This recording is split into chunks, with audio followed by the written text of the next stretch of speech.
ಬರೆದಿರುವಂತ ಮೊದಲನೇ ಪತ್ರಿಕೆ 1వ ಅಧ್ಯಾಯ 1ನೇ ಅಧ್ಯಾಯ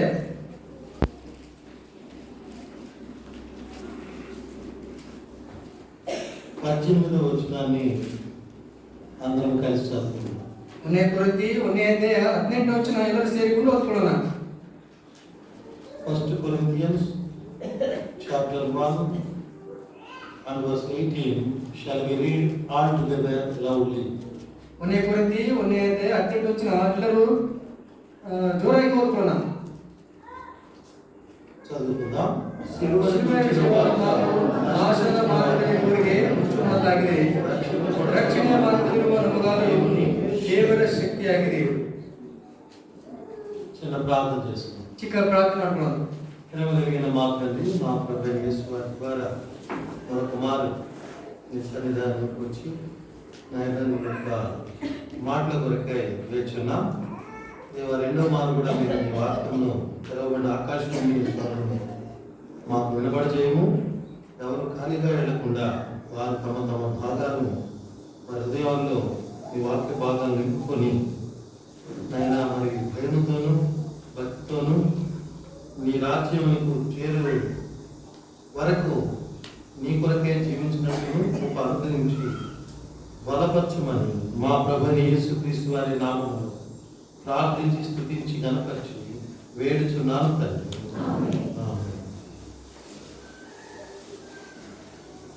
ఈ వాక్య భాగంలో రెండు గుంపులను చూస్తూ ఉన్నాం. ಈ ಒಂದು ವಾಕ್ಯ ಭಾಗದಲ್ಲಿ ಎರಡು ಗುಂಪುಗಳು ನೋಡ್ತಾ ಇದ್ದೇವೆ. సిలువను గురించిన వార్త, ಶಿಲುಬೆ ವಿಷಯವಾದ ಮಾತು నశించుచున్న గుంపుకేమో వెరితనం, ನಾಶನಕ್ಕೆ ಹೋಗುವಂತವರಿಗೆ ಹುಚ್ಚು ಮಾತಾಗಿದೆ. రక్షింపబడుచున్న వారికి ರಕ್ಷಣೆ ಮಾರ್ಗದಲ್ಲಿರುವವರಿಗೆ ದೇವರ ಶಕ್ತಿಯಾಗಿದೆ. ఈ రెండు గుంపులు నువ్వు ఏ గుంపులో ఉంటావు? ಈ ಎರಡು ಗುಂಪಿನಲ್ಲಿ ನೀವು ಯಾವ ಗುಂಪಿನಲ್ಲಿ ಇದ್ದೀರಾ?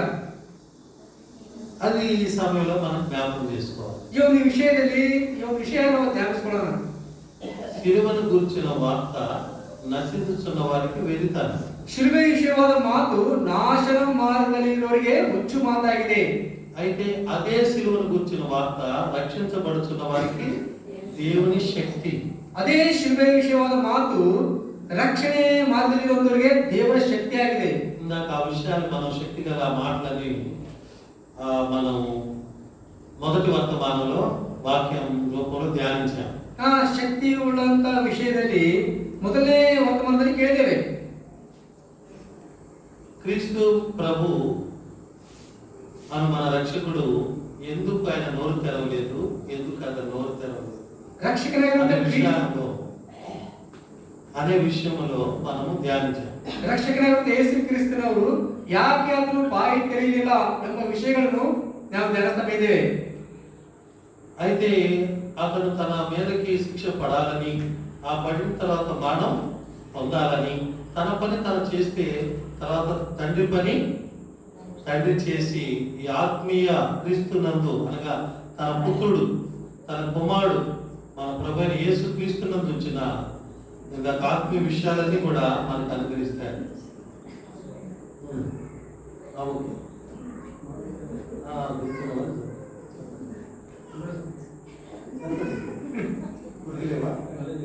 మళ్ళీ చెప్పాలంటే రావు, ఎందుకంటే ఇవి రికార్డులు కాదు. ఆత్మ నడిపాము. సరే, షార్ట్లోనే చెబుతాం. అంటే సమయాన్ని బట్టి నేను క్లోజ్ చేయాలని మీకు మిమ్మల్ని ముందు తీసుకెళ్తున్నాను. అందులో పెట్టారు. సరే, మంచిది.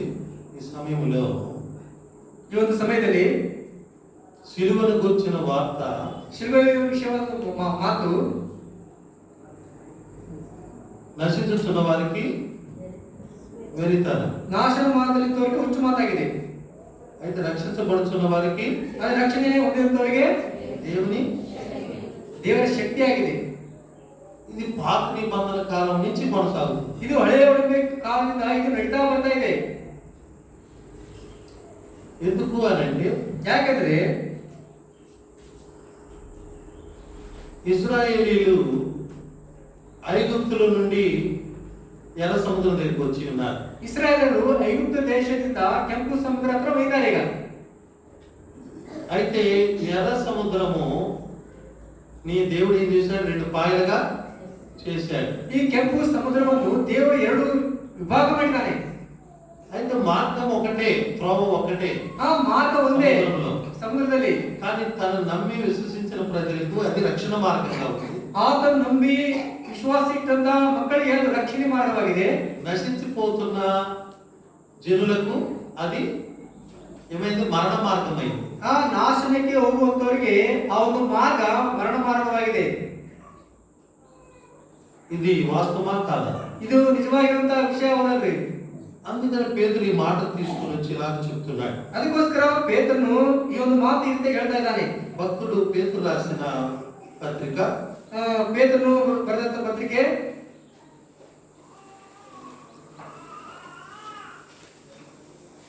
2వ అధ్యాయం 2ನೇ ಅಧ್ಯಾಯ 7వ వచనం 7ನೇ ವಚನ 8వ వచనం 8ನೇ ವಚನ అందరం కలిసి చదువుకుందాం. ಎಲ್ಲರೂ ಸೇರಿಕೊಂಡು ಓದ್ಕೊಳ್ಳೋಣ. విశ్వసించుచున్న మీకు ಅದರಿಂದ ನಂಬುವವರಾದ ఆయన అమూల్యమైన వాడు. ನಂಬದಿರುವವರಿಗೆ విశ్వసింపని వారికైతే ఇల్లు కట్టువారు ఏ రాతి నిషేధించితిరో అదే మూలకు తలరాయి ఆయన, మరియు అది అడ్డురాయి గడ్డుబండయు ఆయన. కట్టువారు వాక్యములకు అవిధేయులై ప్రమిలుచున్నారు, దానికే వారు ಹೊಗಳುತ್ತಾರೆ. ಅದಕ್ಕಾಗಿ ಅವರು కాబట్టి విశ్వసించుచున్న మీకైతే ఆయన అమూల్యమైన వాడు. ನಂಬಿಕೆ వారికైతే ఆయన అడ్డురాయి అడ్డుబండ. ನಂಬಿಕೆಟ್ಟಂತ ನಿಮಗೆ ಆತನು ಅಮೂಲ್ಯವಾದವಾಗಿದ್ದಾನೆ, ಆದರೆ ನಾಶನವಾದಂತರಿಗೆ ಅಡ್ಡಕಲ್ಲಾಗಿದ್ದಾನೆ. అలాగే దేవుని ప్రజలైన యూదులు యేసుక్రీస్తు వారిని సిలువేశారు. ಅದೇ ರೀತಿಯಲ್ಲಿ ಯಹೂದ್ಯರು ದೇವರ ಮಕ್ಕಳಾಗಿದ್ದ ಯಹೂದ್ಯರೇ ಯೇಸು ಕ್ರಿಸ್ತನನ್ನು ಶಿಲುಬೆ ಹಾಕಿದ್ದಾರೆ. ఆయన క్రీస్తు అనబడ్డ మెస్సయ్య అని వారు గుర్తించలేదు, ಆತನು ಕ್ರಿಸ್ತನ ಅನ್ನುವಂತ ಮೆಸ್ಸಯ್ಯ ಅಂತೇಳಿ ಅವರು ಕಂಡುಕೊಳ್ಳಿಲ್ಲ, విశ్వసించలేదు. ಅದರ ವಿಷಯದಲ್ಲಿ ಅವರು ನಂಬಿಕೆ ಇಲ್ಲ. యోహాను సువార్త 1:11లో ಯೋಹಾನ ಸುವಾರ್ತೆ 1:11ರಲ್ಲಿ ఆయన తన స్వకీయుల యొద్దకు వచ్చెను, ఆయన వారిని అంగీకరించలేదు. ಆತನು ಸ್ವಕೀಯ ಪ್ರಜೆಗಳ ಹತ್ರ ಬೈದಾನೆ, ಆದ್ರೆ ಅವರು ಆತನನ್ನು ಅಂಗೀಕರಿಸಲಿಲ್ಲ. యోహాను సువార్త 7:5లో తన సహోదరులు కూడా ఆయన్ని ఎంతో నమ్మిపోచలేదు. ಯೋಹಾನ ಸುವಾರ್ತೆ 5:7ರಲ್ಲಿ ತನ್ನ ಸ್ವಂತ ಸಹೋದರರೇ ಆತನನ್ನು ನಂಬಿಕೆ ಹೇಳಿಲ್ಲ. మెస్సయ్య అనబడ్డ క్రీస్తు అని. ಮೆಸ್ಸಯ್ಯ ಅನ್ನಿಸ್ಕೊಳ್ಳುವಂತ ಕ್ರಿಸ್ತನ ಅಂತ ಹೇಳಿ. ఆ తర్వాత వాళ్ళు సిలువేసిన సందర్భాల్లో కూడా ఆయన సిలువేడి అని కేకలు వేసింది కూడా దేవుని ప్రజలైన యూదులే. ಆಮೇಲೆ ಆತನು ಶಿಲ್ಬೆಗೆ ಹಾಕುವಂತ ಸಮಯದಲ್ಲಿ ಆತನು ಶಿಲ್ಬೆ ಹಾಕಿರಿ ಅನ್ನುವಂತ ಕೂಗುವಂತೂ ಸಹ ಆತನ ಮಕ್ಕಳೇ. అప్పుడు లూకా సువార్త 23 రాయబడింది, వారి కేకలు గెలిచాను, ఆయన సిలువేయబడినారు. ಲೂಕಾ ಸುವಾರ್ತೆಯಲ್ಲಿ ಬರೆಯಲ್ಪಟ್ಟಿದೆ, ಅವರ ಕೂಗು ಜಯ ಹೊಂದಿದೆ, ಅದಕ್ಕೋಸ್ಕರ ಆತನಿಗೆ ಶಿಲ್ಬೆ ಹಾಕಿದ್ದಾರೆ. అయితే వాళ్ళు ఒక మాట అన్నారు, దేవుని ప్రజలైన యూదులు ప్రభువైన యేసుక్రీస్తుని మెస్సయ్యగా వాళ్ళు విశ్వసించిన కారణం చేత ఒక మాట అన్నారు. ಯೇಸು ಕ್ರಿಸ್ತನನ್ನು ಮೆಸ್ಸಯ್ಯ ಅಂದ್ರೆ ಆದಿಗೆ ನಮ್ಮದೇ ಇರ್ಲಿಕ್ಕೆ ಒಂದು ಕಾರಣ ಏನಂದ್ರೆ ఈ దోషము, ఈ రక్తాపరాధము మా మీద, మా పిల్లల మీద చెప్పలే తర్వాత మాట గట్టిగా చెప్పలేకపోతున్నారే, సబ్జెక్ట్ లేనట్టుంది. ఈ రక్తము, ఈ రక్తాపరాధము నా మీద, నా పిల్లల మీద నుండును గాక అన్నారు. ಈ ಒಂದು ರಕ್ತ ಅಪರಾಧ ನಮ್ಮ ಮೇಲೆ ನಮ್ಮ ಮಕ್ಕಳೇ ಇರಲಿ ಅಂತ ಹೇಳಿ ಹೇಳ್ತಾ ಇದ್ದಾರೆ. ఆ దెబ్బకి ప్రభుని యేసుక్రీస్తు వారు మాడించి సమాజంలో తిరిగి లేచి ఆరోహణమై పరలోకం వెళ్ళిన తర్వాత ಆಮೇಲೆ ಯೇಸು ಕ್ರಿಸ್ತನ ಸತ್ತು ನಡ್ಪಟ್ಟು ತಿರುಗಿ 3ನೇ ದಿನ ಎದ್ದು ಅದನ್ನು ಸ್ವರ್ಗರಾಜ್ಯಕ್ಕೆ ಆರೋಹಣವಾದ್ಮೇಲೆ టైటస్ అనే ఒక చక్రవర్తి వచ్చాడు. ಟೈಟಸ್ ಅನ್ನುವ ಚಕ್ರವರ್ತಿ ಬೈದಾನೆ. ఏం చేశాడు? మనందరం వెలుగుదాం. యెరూషలేములో ఉన్న ఆ దేవుని ప్రజలైన యూదుల్ని మోసపోతా విధించాడు. ನಮಗೆಲ್ಲ ಗೊತ್ತಿರುವಂತ ವಿಷಯವೇ, ಆತನು ಬಂದು ಯೆರೂಸಲೇಮಿನಲ್ಲಿರುವಂತ ಎಲ್ಲಾ ಪ್ರಜೆಗಳನ್ನು ಹೃದಯಕ್ಕೆ ಕಟ್ ಮಾಡಿದ್ದಾನೆ. దొరికినట్టుగా వాళ్ళని కోసేశాడు రంపాలతో. ಸಿಕ್ಕವರನ್ನು ಸಿಕ್ಕ ರೀತಿಯಲ್ಲಿ ರಂಪವನ್ನು ಅವರು ಕಟ್ ಮಾಡಿದ್ದಾನೆ. గర్భిణీ స్త్రీలను కూడా చూడకుండా వాళ్ళ కడుపులు ఇచ్చాడు. ಗರ್ಭಿಣಿ ಸ್ತ್ರೀಯಂತೂ ಸಹ ಅವರು ನೋಡಾರ್ದೆ ಅವರು ಹೊಟ್ಟೆಯನ್ನು ಚೀಡಿಸಿದ್ದಾನೆ. వారిని దాసులుగా, బందీలుగా వారిని దాసత్వంలో తీసుకుని వెళ్ళాడు, చెరలోకి తీసుకుని వెళ్ళాడు. ಅವರನ್ನು ದಾಸರಾಗಿ ಸೆರೆಮನೆಯಲ್ಲಿ ಕರ್ಕೊಂಡು ಹೋಗಿದ್ದಾನೆ. అయితే ఆ శిలువ మరణాన్ని అంగీకరించిన అనుజలమైన మనం, ಅದೇ ಆ ಸಿಲುಬೆ ವಿಷಯದಲ್ಲಿ ನಂಬಿಕೆ ಇಟ್ಟಿರುವಂತ ನಾವುಗಳು ఆ సిలువేయబడిన వాడు క్రీస్తు అనబడ్డ మెస్సయ్య, ఆయనే మనకు మన రక్షణ కొరకు ఆయన మరణించాడు. ఆయన మరణం ద్వారా మనము విశ్వసించిన మనం మరణములో నుండి జీవంలోకి దాటి నిత్య జీవానికి ವಾರಸುಲమైనామని ಗ್ರಹಿಂಚಿನ ಆತನ ಮರಣದ ಮೂಲಕ ನಾವು ವಿಶ್ವಾಸ ಇಟ್ಟಿರೋದು ನಾವು ಸಹ ನಿತ್ಯ ಜೀವಕ್ಕೆ ನಾವು ವಾರಸಾಗಿ ಅಂತೇಳಿ ನಾವು ನೋಡ್ತಾ ಇದ್ದೇವೆ. ಸಮಾಧಾನ ಸ್ಥಿತಿ ಹೊಂದಿನ ನಾವು ಸಮಾಧಾನದಲ್ಲಿದ್ದೇವೆ. దేవుని ప్రజైన ದೇವರ ಮಕ್ಕಳಾಗಿದ್ದೇವೆ. దేవుని రాజ్యాన్ని స్వతంత్రించుకునే వారమైన ದೇವರ ರಾಜ್ಯವನ್ನು ಸ್ವತಂತ್ರಿಸಿಕೊಳ್ಳುವವರಾಗಿದ್ದೇವೆ. రాజ్యంలో ఇల్లు వాకిళ్ళు స్థలాలైన కలిగిన వారం ప్రాపర్టీ కలిగిన వారమైన ಆ ಪರಲೋಕ ರಾಜ್ಯದಲ್ಲಿ ನಮಗೆ ಸ್ಥಳವಿದೆ, ಮನೆ ಇದೆ ಅಂತೇಳಿ ನಾವು ಒಂದು ಸ್ವತ್ತು ನಮಗಿದೆ. అక్కడ ఎల్లప్పుడూ నివసించడానికి పౌరసత్వం పొందిన వారమైన ಅಲ್ಲಿ ಸದಾಕಾಲ ನಿವಾಸ ಮಾಡಲಿಕ್ಕೆ ಒಂದು ಪೌರಸತ್ವ ಹೊಂದಿದ್ದೇವೆ. ఇప్పుడు భూమి మీద ఉండగా ఆయన ఇచ్చే వరములైన శాంతి, సమాధానం, ప్రశాంతత, నెమ్మది దేవుని బిడ్డలుగా ఆత్మీయతలో అనుభవిస్తున్నాం. ಈಗ ಭೂಲೋಕದಲ್ಲಿ ನಾವು ಆತ್ಮ ಅನುಭವಿಸಿರುವಂತಹ ಶಾಂತಿ, ಸಮಾಧಾನ, ನೆಮ್ಮದಿಯಲ್ಲಿ ನಾವು ಇಂದಿಗೆ ಅದನ್ನು ಅನುಭವಿಸ್ತಾ ಇದ್ದೇವೆ. దేవుని చేత రక్షించబడిన ప్రజలు అన్ని జనులమైన మనం దేవుని ಮೂಲಕ అన్ని జనಗಳಾಗಿರುವಂತ ನಾವು రక్షించబడిರುವಂತ నావుಗಳು. కాబట్టి ఇప్పుడు చెప్పండి, సిలువను గురించిన వార్త నశించుచున్న వారికి వెలితనము, సిలువ రక్షించబడుచున్న వారికి దేవుని ಶಿಲುಬೆ ವಿಷಯವಾಗಿರುವಂತಹ ಮಾತು ನಾಶನ ಹೋಗುವ ಗುಚ್ಚು ಮಾತಾಗಿದೆ. ಆದ್ರೆ ಅದೇ ನಮಗೆ ದೇವರ ಶಕ್ತಿ ಆಗಿದೆ. కాబట్టి ఇప్పుడు క్రీస్తు యేసు సిలువను మోసాడు. ಈಗ ಯೇಸು ಕ್ರಿಸ್ತನು ಶಿಲುಬೆಯನ್ನು ಹೊತ್ತಿದ್ದಾನೆ. ఎన్ని గంటలకు ఆయన సిలువకి ఎక్కాడు? ಎಷ್ಟು ಗಂಟೆಗೆ ಅವನು ಶಿಲುಬೆಯನ್ನು ಹತ್ತಿದ್ದಾನೆ? మార్కు సువార్త 15వ అధ్యాయం 15ನೇ ಅಧ್ಯಾಯ.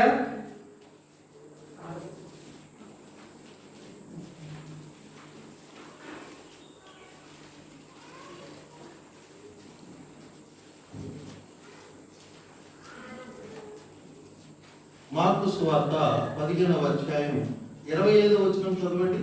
మార్కు సువార్త 15ನೇ అధ్యాయ 25వ వచనం ఏమడుగురి? ఆయనను సిలువేసినప్పుడు ఎప్పుడంటండి? ಎಷ್ಟು గంటೆಗೆ? మరి ఆయన సిలువ మీద ఎన్ని గంటల నుండి మరణించాడు? ಶಿಲುಬೆಯಲ್ಲಿ ಅವನು ಎಷ್ಟು ತಾಸಿದ್ದು ಮರಣ ಹೊಂದಿದ್ದಾನೆ? 33, 34 వచనాలు చూడండి. 33, 34 వచనం ఏమడుగురి? మధ్యాహ్నం మొదలుకొని 3 గంటల వరకు ఆ దేశమంతటను చీకటి కమ్మెను. 3 గంటలకు యేసు ఎలోయి ఎలోయి లామా సబక్తాని బిగ్గరగా కేకలు వేసెను. ఆ మాటకు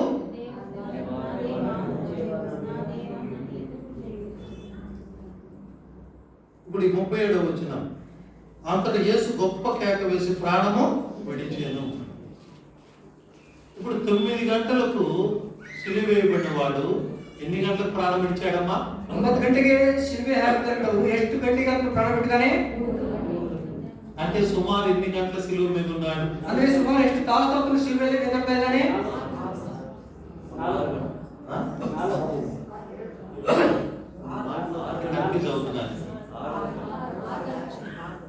6 గంటలు. 6 తాసు. బ్రదర్స్ ఏమంటారు? 3 బేకుల మధ్య 6 గంటలు సిలువ మీద నిలబడటం అంటే ఆశామాష విషయం. ఆలోచించండి, ఎంత వేదన, ఆవేదనకరమైన, 3 భయాందోళనమైన. 3 ಮಳೆಗಳ ಮಧ್ಯದಲ್ಲಿ 6 ತಾಸು ನಿಂತಾಡಕೂಡದಂದ್ರೆ ಅದು ಹುಚ್ಚು, ಅಂದ್ರೆ ಒಂದು ಆಟ ವಿಷಯ ಅಲ್ಲ ಅದು. యేసు ప్రభు సిలువను ఎక్కక ముందు 3 మాటలు, సిలువను ఎక్కిన తర్వాత 4 మాటలు మాట్లాడాడు. ಯೇಸು ಕ್ರಿಸ್ತನು ಶಿಲುಬೆ ಹತ್ತಕ್ಕಿಂತ ಮುಂಚಿತವಾಗಿ 3 ಮಾತನಾಡಿದ್ದಾನೆ. ಶಿಲುಬೆ ಹತ್ತಿದ ಮೇಲೆ 4 ವಿಷಯ ಮಾತನಾಡಿದ್ದಾನೆ. అప్పుడు 3 + 4 ఎన్ని మాటలైనాయి? 3 + 4 ಎಷ್ಟು ಮಾತುಗಳಾಗಿವೆ? సప్త స్వరాలు లేదా సప్త మాటలు. ಸಪ್ತ ಸ್ವರಗಳೆಂಬ ಮಾತುಗಳು. అంటే 7 మాటలు అంటే 7 అనే సంఖ్య బైబిల్లో సంపూర్ణత గుర్తు. 7 ಎಂಬ ಮಾತಿನ ಒಂದು ಅರ್ಥವೇನೆ ಸಂಪೂರ್ಣವಾಗಿರುವಂತ ಗುರುತು. అంటే దేవుడు తన పనిని సంపూర్ణము చేశాడు. దేవుడు తన ಕೆಲಸವನ್ನು ಸಂಪೂರ್ಣವಾಗಿ ಮಾಡಿದ್ದಾನೆ. తన శిలువ కార్యములో పలకవలసిన 7 మాటలు పలికి తన మరణానికి సంబంధించిన కార్యమంతటిని సంపూర్ణం చేశాడు. ಯೇಸು ಕ್ರಿಸ್ತನು ಮಾತನಾಡುತ್ತಾ 7 ವಿಷಯಗಳನ್ನು ಮಾತನಾಡಿ ಶಿಲುಬೆಯ ಒಂದು ಕೆಲಸವನ್ನು ಸಂಪೂರ್ಣವಾಗಿ ಮುಗಿಸಿದ್ದಾನೆ. తన పని తను చేశాడు. ಆತನ ಕೆಲಸವನ್ನು ಮಾಡಿ ಮುಗಿಸಿದ್ದಾನೆ. తండ్రి పని తండ్రి చేశాడు. ತಂದೆ ಕೆಲಸ ತಂದೆ ಮಾಡಿದ್ದಾನೆ. అందుకని అపోస్తలుగా 2వ అధ్యాయం 32లో రాయబడుతుంది. అపోస్తలులు 2:38లో రాయబడిరుತ್ತದೆ. ఈ యేసును దేవుడు లేపెను, ఈయనకు మేము సాక్షులమని. ಈ ಯೇಸು ಕ್ರಿಸ್ತನನ್ನು ದೇವರು ಎಬ್ಬಿಸ್ತಾನೆ, ನಾವು ಅದಕ್ಕೆ ಸಾಕ್ಷಿಗಳಂತ ಹೇಳ್ತಾ ಇದ್ದಾರೆ. అపోస్తల కార్యం 3:15 ఉంటుంది. ఈ జీవాధిపతిని చంపితిరి కానీ ఆయన మృతులని దేవుడు లేపెను, ఈయనకు మేమందరం సాక్షి. ಆ ಅಪೊಸ್ತಲ ಕಾರ್ಯ 3:5 ಹೇಳ್ತಾ ಇದೆ, ಇದನ್ನು ಸಾಕ್ಷಿದ್ರೆ ಆದ್ರೆ ದೇವರು ನೆನಪಿಸಿದ್ದಾರೆ, ಅದಕ್ಕೆ ನಾವು ಸಾಕ್ಷಿಗಳಂತ ಹೇಳಿ. అందుకని ఆయన సిలువ శ్రమలను ఎంతగానో, ఆ సమయంలో శ్రమలను, బాధలను, అవమానాలు, నిందలు ఆయన మరణించినా తిరిగి లేస్తాడన్నటువంటి నిరీక్షణ ఉంది కనుక ఆయన సహించాడు. ಆತನು ಆ ಶಿಲುಬೆಯನ್ನು, ಮರಣವನ್ನು, ಆ ಹಿಂಸೆಯನ್ನು, ಆ ಬಾಧೆಯನ್ನು ಎಷ್ಟೋ ಸಹಿಸಿಕೊಂಡಿದ್ದಾರೆ. ಯಾಕಂದ್ರೆ ಆತನು ಸತ್ರು ಸಹ ಮತ್ತೆ ಹೇಳ್ತಾರೆ ಅಂತ ಹೇಳಿ. అయితే ఆయన మరణించి సమాధి చేయబడి 3వ దినాన్ని తిరిగి లేచడం ద్వారా మనకు కలిగిన మానవ లోకంలో, ఈ లోకంలో మానవుల మీద మనకు కలిగిన ఆత్మీయ మేలు ఉదయకాలం మనం ధ్యానించాం. ఆరాధన సమయం ಆತನು ಆ ಶಿಲುಬೆಯಲ್ಲಿ ಸತ್ತು ಎಂತ ಕಾರಣ, ಆತನು ಎಂತ ಕಾರಣ ನಮಗೆ ಆಗಿರುವಂತ ಮೇಲುಗಳನ್ನು ನಾವು ಉದಯಕಾಲದಲ್ಲಿ ನೋಡಿದ್ದೇವೆ. అందుకని ఆయన మరణించాలి కాబట్టి, శిక్ష పడాలి కాబట్టి ఆయన నోరు తెరవలేదు. ಆತನು ಮಣಿಸಬೇಕು, ಆತನು ಮಂಡಿಸಬೇಕು, ಆತನು ಯಾವುದೇ ಮಾತನಾಡಬಾರದು ಅಂತೇಳಿ ಆ ರೀತಿಯಾಗಿ ಆಗಿದೆ. సరే, ఇప్పుడు ఏం చేశాడంటే దేవుడు ఈ 2వ వర్తమానంలో ఆ సిలువను మనం మోయాలంటున్నాడు. ఇక మిగతా భారం ఈ 2ನೇ వర్తమాನದಲ್ಲಿ ಯೇಸು ಏನ್ ಹೇಳ್ತಾ ಇದ್ದಾರೆ ಅಂದ್ರೆ, ಆ ಒಂದು ಶಿಲುಬೆ ಭಾರವನ್ನು ನಾವು ಹೊತ್ತುಕೊಳ್ಬೇಕಂತೇಳಿ. గలతీయులకు రాసిన పత్రిక ಗಲಾತ್ಯದವರಿಗೆ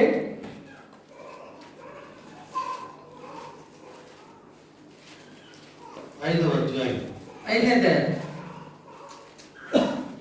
నేను సిలువ మరణం పొంది అనేకుల్ని ఎలాగా దేవుని దగ్గరికి తెచ్చి దేవుని ప్రతిగా చేశానో, మీరు కూడా సిలువను మోసి అనేకులను దేవుని దగ్గరికి తెచ్చి దేవుని ప్రజలుగా చేయమన్నాడు. ನಾನು ಯಾವ ರೀತಿ ಶಿಲುಬೆಯನ್ನು ಹೊತ್ತುಕೊಂಡಿದ್ದೇನೋ, ನಾನು ಯಾವ ರೀತಿ ಪ್ರಜೆಗಳನ್ನು ದೇವರ ಸನ್ನಿಧಿಗೆ ನಡೆಸಿದ್ದೇನೋ, ಅದೇ ರೀತಿ ನೀವು ಸಹ ಶಿಲುಬೆಯನ್ನು ಹೊತ್ತುಕೊಂಡು ಅನೇಕ ಸನ್ನಿಧಿಗೆ ನಡೆಸಬೇಕಂತೇಳಿ ಎತ್ತಿ ಹೇಳ್ತಾ ಇದ್ದಾನೆ. గలతీయులకు రాసిన పత్రిక ಗಲಾತ್ಯದವರಿಗೆ 5వ అధ్యాయం 5ನೇ ಅಧ್ಯಾಯ 23-24 వచనాలు. 23-24 వచనಗಳು. ఇటువాడికి విరోధమైన నియమం ఏమీ లేదు. క్రీస్తు యేసు సంబంధులు శరీరమును దాని ఇచ్చలతోనూ దురాశలతోనూ సిలువ వేసి ఉన్నారు. కాదండి, అందుకనే పౌలు అంటాడు, సిలువ యందు తప్ప మరి దేని యందు అర్చించుట నాకు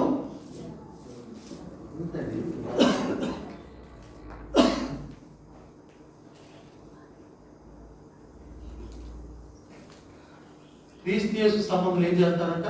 క్రీస్తు యేసుకి సంబంధపడినప్పుడు ఏం ಮಾಡ್ತಾರಂತೆ? శరీరంలో ఉన్నారు కాబట్టి క్రీస్తు యేసు సంబంధులు భూమి మీద శరీరంలోనే ఉన్నారు కాబట్టి, ఆ శరీరంలో పాపం అనేది నివసిస్తుంది కాబట్టి ఆ శరీరాన్ని దాని ఇచ్చలతో కూడా ఏం చేస్తారు? సిలువ వేస్తారు.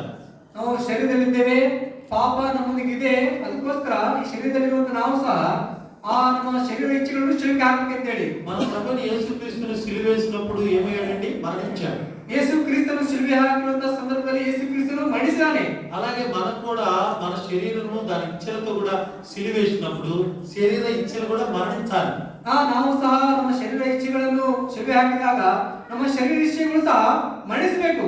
అప్పుడే మనం క్రీస్తు యేసు సంబంధులం. ಆವಾಗಲೇ ನಾವು యేసుಕ್ರಿಸ್ತನ ಸಂಬಂಧಿಗಳಾಗ್ತೇವೆ. లేకపోతే మనం క్రీస్తు యేసు సంబంధం కాలేము. ಇಲ್ಲಂದ್ರೆ ನಾವು యేసుక్ರಿಸ್ತನ ಸಂಬಂಧಿ ಆಗಲಿಕ್ಕೆ ಸಾಧ್ಯ ಇಲ್ಲ. అపోస్తల కార్యాలు 4వ అధ్యాయము 13వ వచనంలో అపోస్తల కార్యములు 4ನೇ అధ్యాయం 17వ వచనದಲ್ಲಿ పేతురు యోహానుల ధైర్యం చూచినప్పుడు, పేతురు యోహాను ధైర్యం ನೋಡಿದಾಗ అక్కడ ప్రజలు అంటున్నారు, ಅಲ್ಲಿರುವಂತ ಪ್ರಜೆಗಳು ಹೇಳ್ತಾ ಇದ್ದಾರೆ, వీరు యేసుతో కూడా ఉండిన వారు అంటున్నారు. ಇವರು యేసుక్రీస్తుನೊಂದಿಗೆ ಇದ್ದಂತವರು.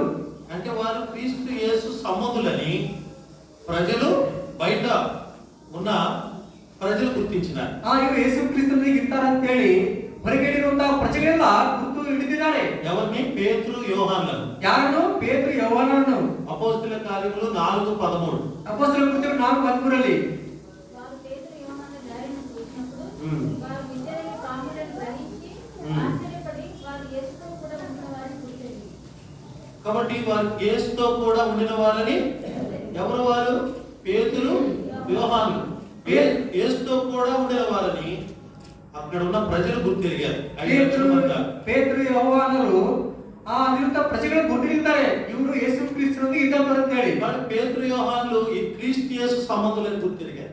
పేతురు యోహాను యేసుక్రీస్తుನ ಸಂಬಂಧಿಗಳು ಅಂತ ಹೇಳಿ ಇವರು ಬೇರೆ ಹೇಳ್ತಾ ಇದ್ದಾರೆ. ఎందుకంటే పేతురు యోహానులు వారి శరీరములో వలన కలిగే దురాశలను, దాని ఇచ్చలను, కోరికలను సిలువ అనుదినం వేస్తూ వస్తున్నారు. ಪೇತ್ರ ಯೋಹಾನರು ಅವರ ಶರೀರಕ್ಕೆ ಬಂದಿರುವಂತ ಎಲ್ಲ ಆಶೆಗಳು ಸಹ ಅವರು ಪ್ರತಿದಿನ ಶಿಲ್ಪಿ ಆಗ್ತಾ ಇದ್ದಾರೆ. అందుకని శరీరం చనిపోతుంది, దాని ఇచ్చలు చనిపోతున్నాయి, దాని కోరికలు చనిపోతున్నాయి, పాప కోరికలు. కానీ ఆత్మ జీవింపబడుతుంది. దేవుని ఆత్మ జీవించబడుతుంది. ಅದಕ್ಕೋಸ್ಕರ ಅವರು ಶರೀರ ಇಚ್ಛೆಗಳು ಪ್ರತಿದಿನ ಸಾಯಿಸಿಕೊಳ್ತಾ ಇದ್ದಾರೆ. ಅದಕ್ಕೋಸ್ಕರ ದೇವರ ಆತ್ಮ ಇಲ್ಲಿ ಉಜ್ಜೀವಾಗ್ತಾ ಇದೆ. అందుకనే రోమాపత్రిక 8వ అధ్యాయంలో ಅದಕ್ಕೋಸ್ಕರ ರೋಮಾಪುರದವರಿಗೆ 8ನೇ ಅಧ್ಯಾಯದಲ್ಲಿ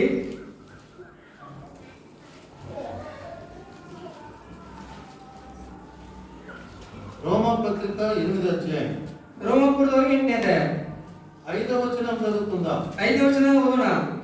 శరీరానుసారులు శరీరముల మీద, శరీర విషయముల మీద మనసుతులు, ఆత్మానుసారులు ఆత్మ విషయముల మీద మనసుతులు. శరీరానుసారమైన మనసు మరణం,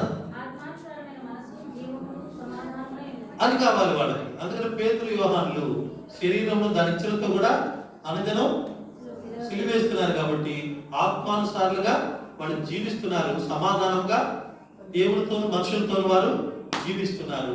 అందుకని వారు యేసుతో కూడా ఉండిన వారిని గుర్తించారు. ಅವರು ಪ್ರತಿದಿನ ತಮ್ಮ ಶರೀರ ಆಶೆಗಳನ್ನು ಶಿಲ್ಪೆ ಹಾಕ್ತಾ ಇದ್ದಾರೆ. ಅದಕ್ಕೋಸ್ಕರ ಆತ್ಮಾಂತರವಾಗಿ ಜೀವಿಸ್ತಾ ಇದ್ದಾರೆ. ದೇವರೊಂದಿಗೆ ಮನುಷ್ಯರೊಂದಿಗೆ ಸಮಾಧಾನವಾಗಿದ್ದಾರೆ. ಈ ರೀತಿಯಾಗಿ ಅವರು ಜೀವಿಸ್ತಾ ಇದ್ದಾರೆ. వాస్తవానికి అప్పుడు వారు శరీరధారిగా ఆ టైంలో యేసు ప్రభు లేడు వారితో. ಅವರಿರುವಂತಹ ಸಂದರ್ಭದಲ್ಲಿ, ಅಂದ್ರೆ ಅಲ್ಲಿರುವಂತಹ ಘಟನೆ ನಡೆಯುವಂತಹ ಸಮಯದಲ್ಲಿ ಯೇಸು ಕ್ರಿಸ್ತನ ಅವ್ರ ಮಧ್ಯದಿಲ್ಲ. కానీ మరణించి సిలువేయబడి మరణించి సమాధి చేయబడి వారి కళ్ళ ముందు ఆరోహణమై పరలోకము చేర్చబడ్డాడు. ಅವ್ರ ಕಣ್ಣು ಮುಂದೆ ಯೇಸು ಸ್ವಾಮಿಯವರು ಸತ್ತು ಉಣಲ್ಪಟ್ಟು ಅಂದ್ರೆ ಎದ್ದು ಸತ್ತಿನೊಳಗಿದ್ದು ಅವ್ರ ಮುಂದೆ ಯೇಸು ಕ್ರಿಸ್ತನ ಆರೋಹಣ ಆಗಿದ್ದಾನೆ.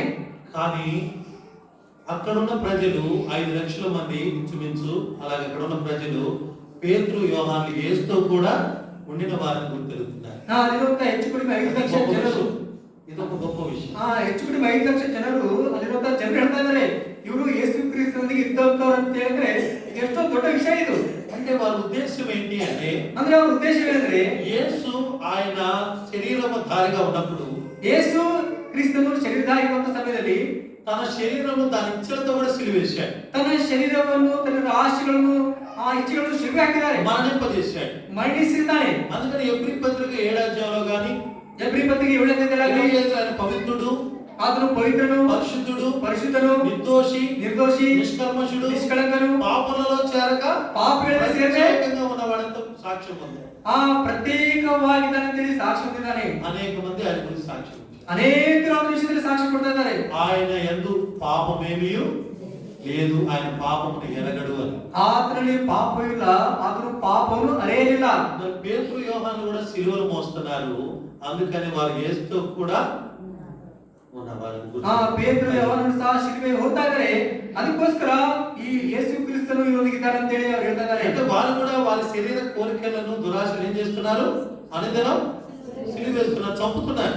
ಅವರು ಸಹ ಪ್ರತಿದಿನ ತಮ್ಮ ಶರೀರ ಆಶೆಗಳನ್ನು ಶಿಲ್ಪೆ ಹಾಕ್ತಾ ಇದ್ದಾರೆ, ಅದನ್ನು ಸಾಯಿಸ್ತಾ ಇದ್ದಾರೆ. కాబట్టి ఆత్మీయంగా జీవించి దేవుడితో మనుషులతో సమాధానంగా అనుదినము గడుపుతూ వస్తున్నాయి. ಅವರು ಆತ್ಮಿಕವಾಗಿ ಜೀವಿಸುತ್ತಾ ದೇವರೊಂದಿಗೆ ಮನುಷ್ಯರೊಂದಿಗೆ ಸಮಾಧಾನವಾಗಿ ಜೀವಿಸ್ತಾ ಇದ್ದಾರೆ. అలాగే రెండో గుంపు దగ్గరికి వెళ్తాం. ಈಗ ಎರಡನೇ ಗುಂಪಿನ ಹತ್ರ ಹೋಗೋಣ. సిలువ వేసిన రెండో గుంపు, ಶಿಲುಬೆ ಹಾಕಿರುವಂತ ಎರಡನೇ ಗುಂಪು, మోసిన రెండో గుంపు, ಶಿಲುಬೆ ಹೊತ್ತಂತ ಎರಡನೇ ಗುಂಪು.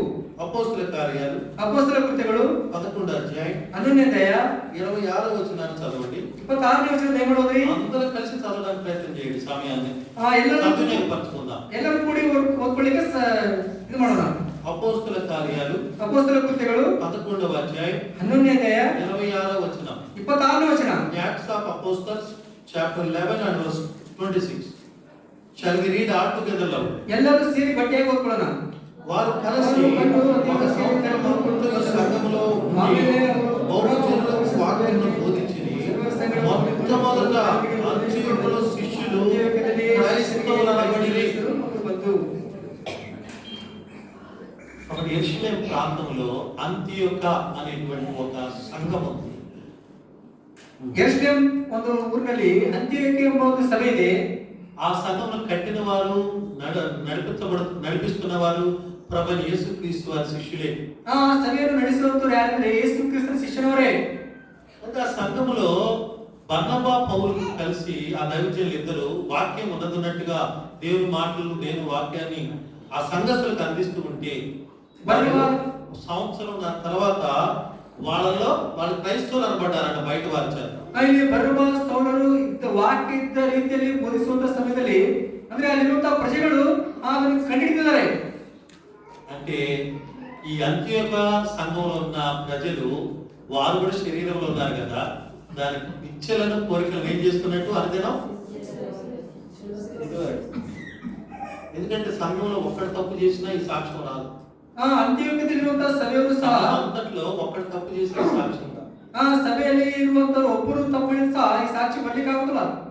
ఎందుకంటే 2 కొరింథీ 5లో మనం ఎరుగుదాం. కొరింథీ సంఘంలో ఒకడు వేరొకరిని ఏం చేశాడంట, తన తండ్రి భార్యను ఉంచుకున్నాడంట అని ఒక నింద పడింది సంఘంలో ఉన్న ఒకడే. ಆ ಸಭೆಯಲ್ಲಿ ಇರುವಂತವರು ಬೇರೆ ಹೆಂಡತಿಯನ್ನು ಇಟ್ಕೊಂಡಿದ್ದಾರೆ ಅಂತ ಹೇಳಿ ಒಂದು ದೋಷ ಬಂದಿದೆ.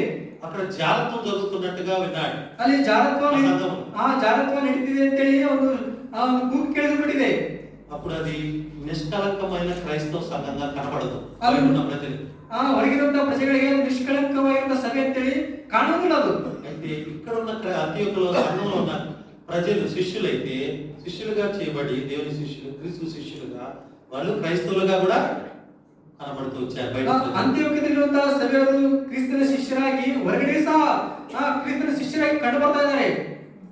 ಇದು ಎರಡನೇ ಗುಂಪು. సిలువ మోసిన వారు వీళ్ళందరూ. ಇವರೆಲ್ಲ ಶಿಲುಬೆ ಹೊತ್ತಂತವರು. ఇక మూడవ వ్యక్తిని తీసుకుందాం. ಈ ಮೂರನೇ ವ್ಯಕ್ತಿ ನೋಡ್ಕೊಳ್ಳೋಣ. అపోస్తల కార్యాల గ్రంథం ಅಪೊಸ್ತಲ ಕೃತ್ಯಗಳು 16వ అధ్యాయం 16ನೇ ಅಧ್ಯಾಯ 17వ వచనం చదవండి. 17వ వచనం ఏం ಮಾಡೋದ್ರಿ?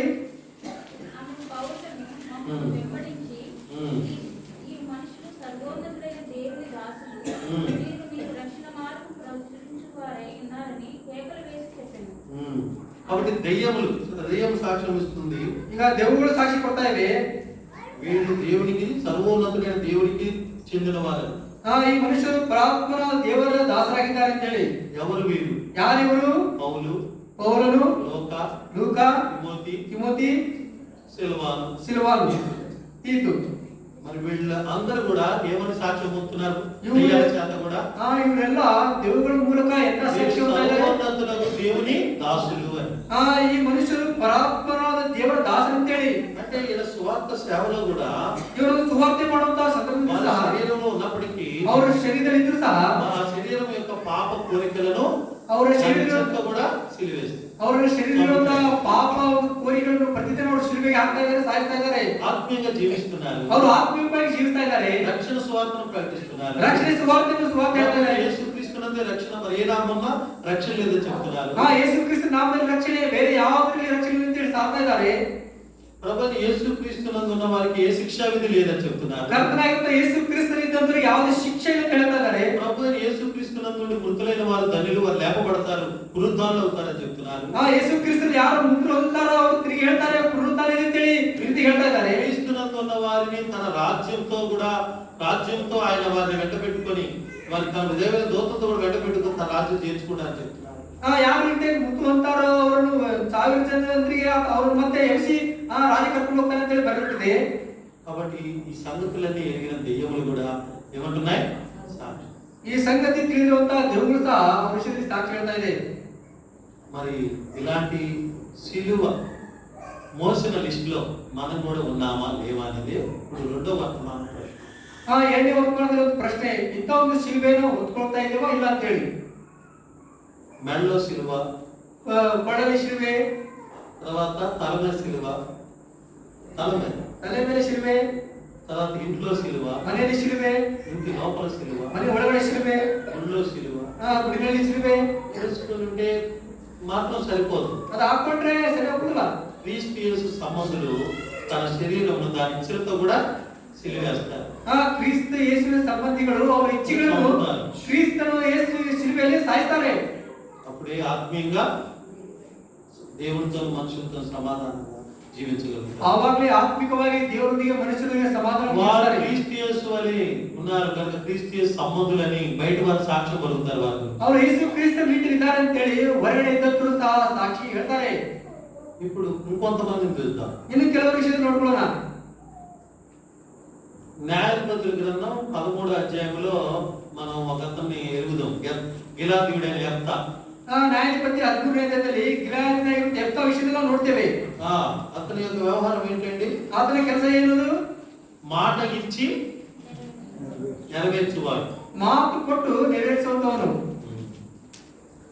కాబట్టి అతని కుమార్తె కూడా ఎలా ఉందండి? అతని మಗಳು ಯಾವ ತೆಗಿದಾಳೆ? ఆమె కూడా తండ్రి వలె మాట ఇచ్చి నెరవేర్చున్నదై ఉన్నది. ಅವಳು ಸಹ ತಂದೆ ಉಪಾದಲ್ಲಿ ಮಾತು ಕೊಟ್ಟು ಮಾತು ನೆರವೇರಿಸುವವಳಾಗಿದ್ದಳು. న్యాయాధిపతుల గ్రంథం న్యాయస్థాపకులు 11వ అధ్యాయం 11వ అధ్యాయ 35వ వచనం. 35వ వచనం. కాబట్టి అతడు ఆమెను చూచి అందరూ కలిసి చదువుకుందాం. ಎಲ್ಲರೂ ಸೇರಿಕೊಂಡು ಓದ್ಕೊಳ್ಳೋಣ. అందరూ కలిసి చదువుకుందాం.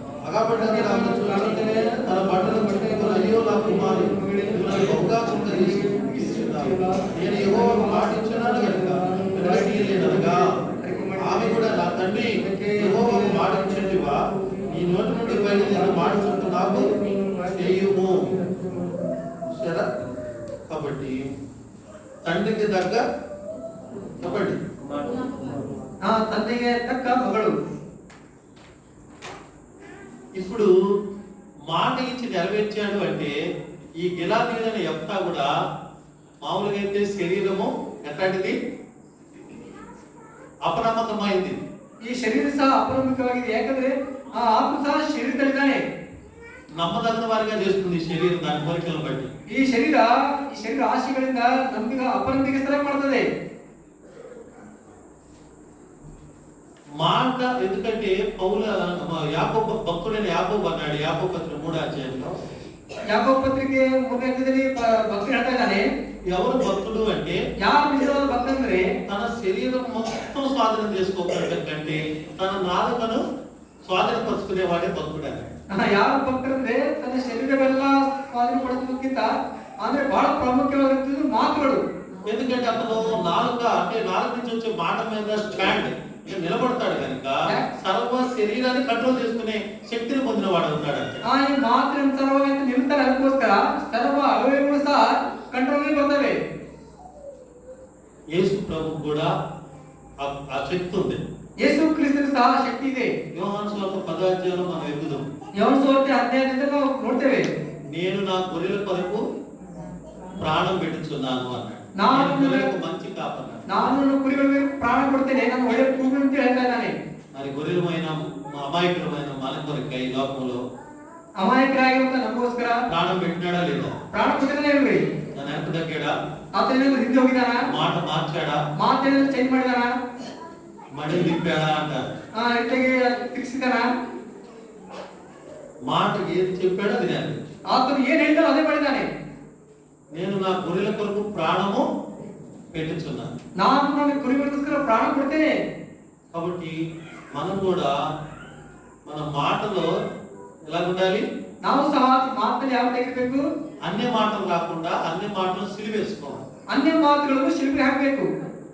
మన మాటల్లో నమ్మకం కనపడాలి ప్రజలకి. ನಮ್ಮ ಮಾತಿನಲ್ಲಿ ಪ್ರಜೆಗಳಿಗೆ ವಿಶ್ವಾಸ మన మాటల్లో యథార్థత కనపడాలి. ನಮ್ಮ ಮಾತಿನಲ್ಲಿ ಯಥಾರ್ಥ ಕಾಣಬೇಕು. మన మాటల్లో పరిశుద్ధత కనపడాలి. ನಮ್ಮ ಮಾತಿನಲ್ಲಿ ಪರಿಶುದ್ಧತೆ ಕಾಣಬೇಕು. మన మాటల్లో నీతికరమైన మాటలు కనపడాలి. ನಮ್ಮ ಮಾತಿನಲ್ಲಿ ನೀತಿಕರವಾದ ಕಾಣಬೇಕು.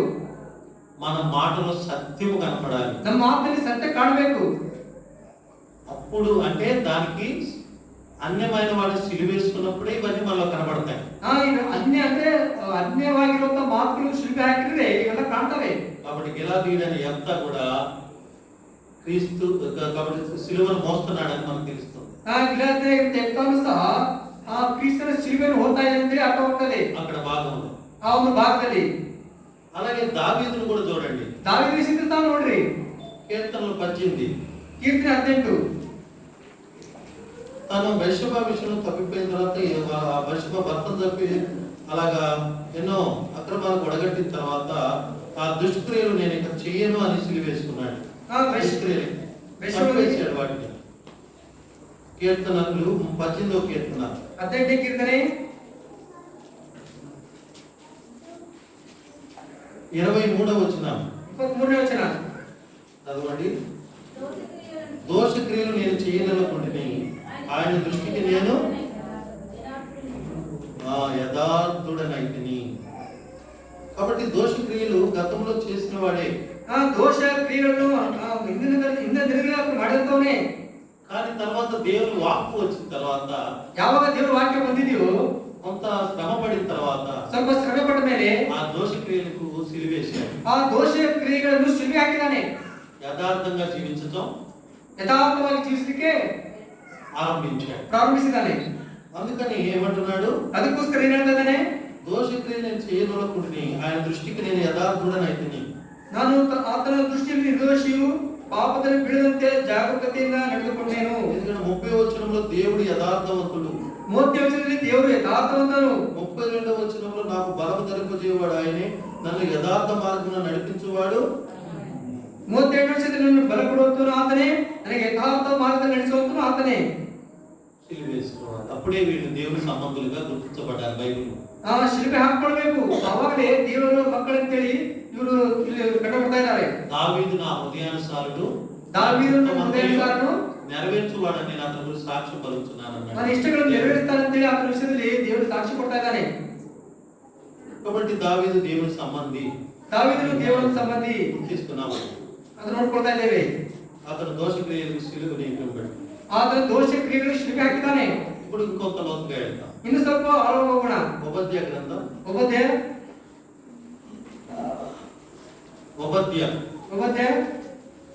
అధ్యాయం 1 ఉంటుంది కనుక 13-14 వచనాలు చదవండి. 13 ఏమన్నది?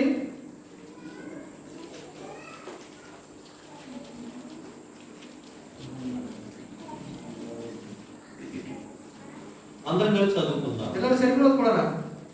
నా జనుల ఆపత్తిరమున నీవు వారి గుమ్మములోనికి చొరబడదగదు, వారి ఆపత్తిరమున నువ్వు సంతోషపడుచు వారి బాధను చూడదగదు, వారి ఆపత్తిరమున నువ్వు వారి ఆత్మను పట్టుకోదగదు, వారిలో తప్పించుకున్న వారిని సంహరించుటకు అడ్డుత్రోవల్లో నువ్వు నిలవతగదు, శ్రమదినమందు అతనికి శేషించిన వారిని శత్రువుల చేతికి అప్పగింప.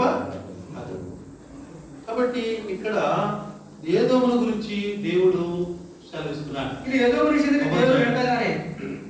ఏమని అంటే వారు ఈ ఇతరులు అంటే దేవుని ప్రజలు శ్రమ పడటం అనేది ఎంతో సంతోషం. దేవుని మಕ್ಕಳು ಶ್ರಮೆ ಅನುಭವಿಸುವುದಂದ್ರೆ ಎಷ್ಟು ಸಂತೋಷ ಅಂತೆ. దేవుని ప్రజలు నష్టపోవటం అనేది ఎంతో సంతోషం. దేవుని మಕ್ಕಳು నಷ್ಟ ಹೊಂದುವುದು ఎదురుకి ಎಷ್ಟು సంతోಷ అంతే. దేవుని ప్రజలు చెరలోకి పోవటం అనేది ఎంతో సంతోషం. దేవుని మಕ್ಕಳು ಸೆರೆಮನೆಗೆ ಹೋಗೋದು ಎಷ್ಟು ಸಂತೋಷ ಅಂತೆ. ఆనందం. ఆనంద అంటే వాళ్ళలో ఏముంది అని అంటే మాకు కంటే ఎక్కువగా వాళ్ళు అంటే పైకి రాకూడదు అని. ಅವರಲ್ಲಿ ಏನಿದೆ ಅಂದ್ರೆ ನಮ್ಗಿಂತ ಅವರು ಮೇಲ್ಗಡೆ ಬರಬಾರದು ಅಂತ ಹೇಳಿ అది గర్వము అతిశయాన్ని తమ సొంత గర్వము అతిశయాన్ని చూపిస్తా ఉంది అని చూపిస్తా ఉంది. ಇದು ತನ್ನ ಸ್ವಂತ ಗರ್ವ ಅತಿಶಯ ತೋರಿಸಲ್ಪಡ್ತಾ ಇದೆ. ఉపద్యను ఇక్కడ మనం ఒక మాట చూస్తాం. మತ್ತೊಂದು ಮಾತು ನೋಡ್ಕೊಳ್ಳೋಣ.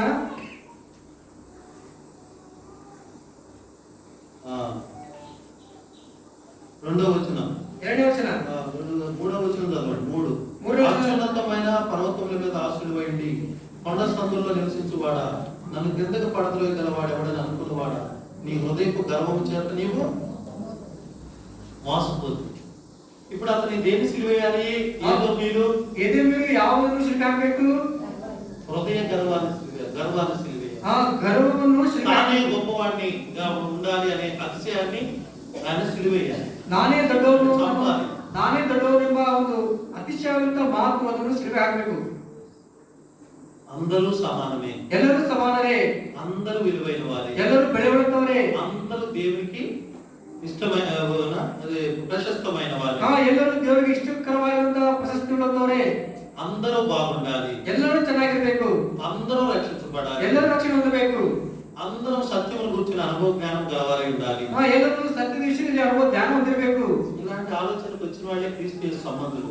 ఇంత ఆలోచన సంబంధులు కానీ ಇಂಥ ಒಂದು ಆಲೋಚನೆ ಬಂದಂತವರೇ ಕ್ರಿಸ್ತ ಸಂಬಂಧಿಗಳಾಗ್ತಾರೆ. ఏదోములో అలా ఉండలేదు కనుక ఏదోమును ಆರ್ತಿ ಇಲ್ಲ, ಅದಕ್ಕೋಸ್ಕರ ఏదోము తర్వాత గొప్ప శ్రమ వచ్చింది. ఏదోమునికి ఆమెಲೆ ದೊಡ್ಡ ಶ್ರಮೆ ಬಂದಿದೆ. ఏదోముల గురించి ఏదోము విషయದಲ್ಲಿ మరి ఇర్మియా గ్రంథం ఇర్మియా వాళ్ళ హృదయ గర్వాన్ని దేవుడు దెబ్బ కొట్టాడు. ಅವರ ಹೃದಯದಲ್ಲಿರುವಂತ ಗರ್ವವನ್ನು ದೇವರು ಹೊಡೆದಿದ್ದಾನೆ. 49వ అధ్యాయం ఇర్మియా 49 8వ వచనం చదవండి. 8వ వచనం ఓದ್ರಿ.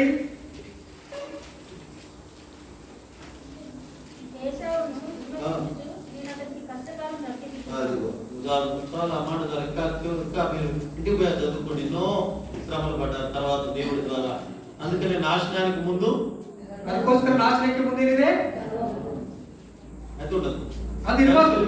ಅದನ್ನು ಶಿಲ್ಪಿ ಹಾಕಿತ್ತು. క్రీస్తు యేసు సంబంధులు శరీరంలో దాని ఇచ్చలతో కూడా క్రీస్తు యేసు సంబంధిಗಳು శరీరಕ್ಕೆ ఇష్టకరమైనటువంటి అప్పుడే ಶಿಲ್ಪಿ ಆಗ್ತಾರೆ. ఆత్మీయంగా దేవుడితో మనుషులతో సమాధానం ఉంటారు కనుక వారు బయట వారికి క్రీస్తు యేసు సంబంధులుగా కనబడతారు. ಆವಾಗಲೇ ಆತ್ಮಿಕವಾಗಿ ಜೀವಿಸ್ತಾರೆ. ಅದೇ ಹೊರಗಿದಂತವರಿಗೆ ಇವರು ಯೇಸು ಕ್ರಿಸ್ತ ಸಂಬಂಧಿಗಳು ಅಂತೇಳಿ ಅವ್ರು ಕಂಡುಕೊಳ್ತಾರೆ. తర్వాత మేకా గ్రంథం సిలువను మోసినవారు. ಆಮೇಲೆ ಮೀಕಾ ಶಿಲ್ಪಿ ಹೊತ್ತಂತವರು. మేకా గ్రంథం ಮೀಕಾ 6వ అధ్యాయం 6ನೇ ಅಧ್ಯಾಯ దయచేసి 10వ వచనం నుండి చదవండి. దయచేసి 10ನೇ వచనದಿಂದ ఓದ್ರಿ. అన్యాయం చేయువారి ఇళ్ళలో అన్యాయం చేత సంపాదించిన సొత్తులను చిన్నదిగా చేయమని నేయమని కొలయి ఉన్నవి కాకుండా తప్పు తాసును తప్పు రాళ్ళను సంచి ఉంచుకొని నేను పోతున్నాను కదా అని బైబిల్లో సామెతలో ఒక మాట ఉంది. తప్పు రాళ్ళు తప్పు తోలిక యెహోవాకు హేయము అసహ్యం. ಜ್ಞಾನದಲ್ಲಿ ಬರೆದ್ಬಿಟ್ಟಿದೆ, ಕಳ್ಳ ತಕ್ಕಡಿಕೆ ಮೋಸದ ಕಲ್ಲಿನ ಚೀಲ ಯೆಹೋವನಿಗೆ ಅಸಹ್ಯ ಅಂತ ಹೇಳಿ. 12వ వచనం వారిలోని ఐశ్వర్యవంతులు ఎడతెగక బలాత్కారం చేయుదురు. ఇంకా దోచుకోవాలి. ఆ రాణి వాళ్ళ ఐశ్వర్యవంతులే ఇంకా బలహీన దోచుకోవాలని చూస్తున్నారు. పట్టణస్థులు అబద్ధమాడుదురు. వారి నోటిలోని నాలుగు కపటంగా మాట్లాడుదురు. కాబట్టి నీవు బాగుపడకుండా నేను ఈ పాపములను బట్టి నీవు పాడు చేసి మోసపోయాను. కాబట్టి ఇలాంటివన్నీ అన్యాయం చేయువారి ఇళ్లలో అన్యాయం చేసి సంపాదించిన సొత్తులు చిన్నదిగా చేయబడిన ఏమైనా కొలయి ఉన్నవి అలాంటివన్నీ వాళ్ళ లిస్టులో వాళ్ళ పాపపు లిస్టులో శరీర సంబంధమైన కోరికలతో అటువంటి పాపములు చేస్తున్నారు. ఏంటంటే దేవుని ప్రజలైన ఇజ్రాయేలీలే. ಇವರೆಲ್ಲ ಯಾರಂದ್ರೆ ದೇವರ ಪ್ರಿಯ ಇಸ್ರಾಯೇಲರೇ. ಅಂದ್ರೆ ಪಾಪದ ಅಂದ್ರೆ ಅವ್ರ ಪಾಪ ನಿಮಿತ್ತ ದೇವರು ಹಾಳು ಮಾಡಿ ಕಾರಣ ಅಂದ್ರೆ ಅವ್ರ ಅನ್ಯಾಯವಾಗಿರುವಂತದ್ದು ಕಳ್ಳ ತಕಡಿ ಇವೆಲ್ಲ ಸಹ ಇಲ್ಲಿ ಬರೆದ್ಬಿಟ್ಟಿದೆ. అందుకని వాళ్ళకి దేవుడు గట్టి దెబ్బ కొట్టాడు. ಅದಕ್ಕೋಸ್ಕರ ದೇವರು ಅವ್ರು ಜೋರಾಗಿ ಹೊಡಿತಾನೆ. అందుకని ప్రవక్త యెషయా 1లో మనం చూస్తాం. యెషయా 1లో ನೋಡ್ತೇವೆ. 4 వచనాల్లో 4:5ರಲ್ಲಿ అరికాలు మొదలుకొని నడినెత్తి వరకు ఎక్కడ చూసినా పచ్చి పండ్లు. మన ఇర్మియా గ్రంథం ಮತ್ತೆ ಇರ್ಮಿಯಾದವರಿಗೆ 30వ అధ్యాయం 30ನೇ ಅಧ್ಯಾಯ పడిన శ్రమ చూడండి, శిక్ష చూడండి. 30వ అధ్యాయం ఇర్మియా 30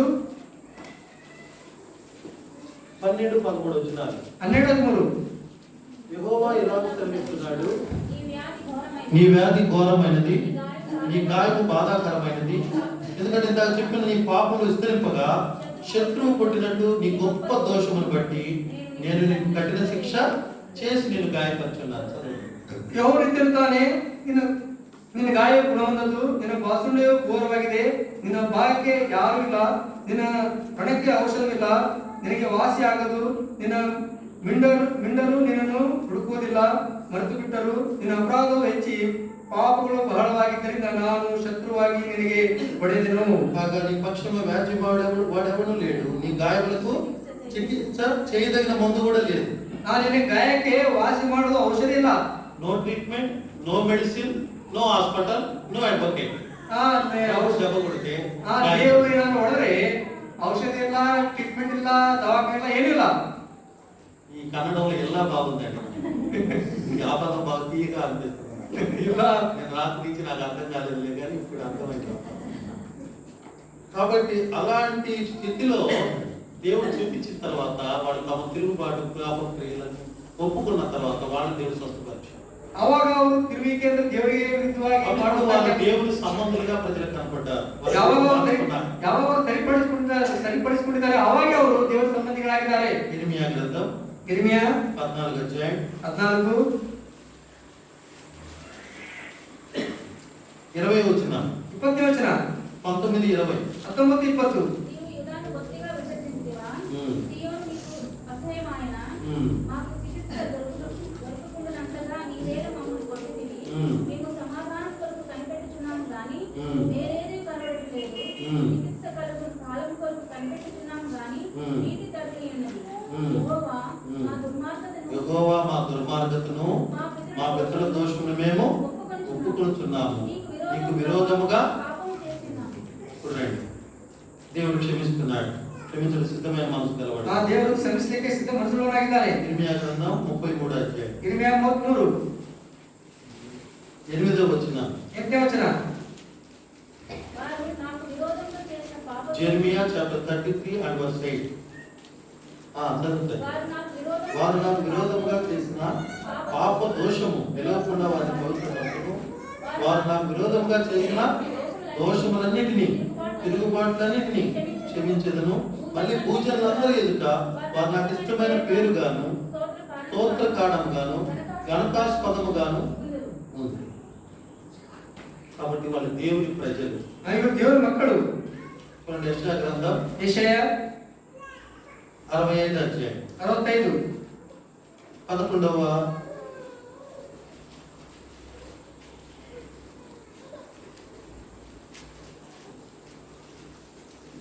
62 12 62 అందరం కలిసి చదువుకుందాం. ఈ వాక్యమైన సేవలో కూడా book of Isaiah chapter 62 and verse 12. యెషయా 52 12 మనసు నుంచి జాగ్రత్త చదవండి. పరిశుద్ధ ప్రజలను యెహోవా విమోచించిన వారసులు వారికి పేరు పెట్టబడు. యెరూషలేము ఆశీర్వాదకరమైన దానిని సృష్టింపబడిన పట్టణం నీకు పేరు కలుగును. మళ్ళీ వాళ్ళలో పరిశుద్ధతనిచ్చి ఘనతనిచ్చాడు ఆ ప్రజలు. ఆ ప్రజಗಳಿಗೆ ದೇವರು ಮತ್ತೆ ಪರಿಶುದ್ಧತೆಯನ್ನು ಘನತೆಯನ್ನು ತಿರುಗಿ ఎందుకంటే తమ పాప క్రియలను ఏం చేశారు? శరీరంలో కలిగిన ఆ పాప క్రియలను సిలువేశారు.